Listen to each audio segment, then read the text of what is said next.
প্রিয় বন্ধুরা, আপনাদেরকে আমি দেখাবো আমার ঘাসের জমি। এই যে আমার ছোট্ট একটি জমিতে আমার ঘাস প্রায় শেষ। দেখাবো আমি এবার কি যত্ন নিচ্ছি।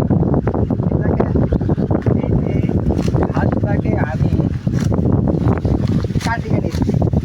এই ঘাসটা আমার জমির শেষ ঘাস। এই ঘাসটা আমার জমি যখন কাটা শেষ হয়ে যাবে, এই ঘাসটা আমি শেষ করলাম। এখন আমার এই যে দেখতে আপনারা পাচ্ছেন, এই যে জমিটুকু, এই যে জমিটুকু কিছু আগাছা ঘাস রয়েছে। এই যে আগাছা ঘাসগুলোকে আমাকে আবার তুলতে হবে। এই যে ঘাসের মাঝখান থেকে আগাছা আগাছা আগাছা পুরো জমিটাই আমরা যদি লক্ষ্য রাখতে পারি আগাছা ঘাস রয়েছে। এই আগাছা ঘাসগুলোকে আমি পরিষ্কার করব।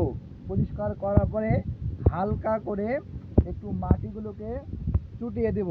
দেওয়ার পরে এখানে শতকে 2 কেজি করে ইউরিয়া মারবো। ইউরিয়া মারার পরে এই ঘাসগুলো যখন আবার বড় হয়ে যাবে, তখন ইনশাআল্লাহ গরুকে খাবারও খাওয়ানো যাবে। আমি এই জমিটা আবার পরিশ্রম করব ইনশাআল্লাহ। সকলে ভালো থাকবেন।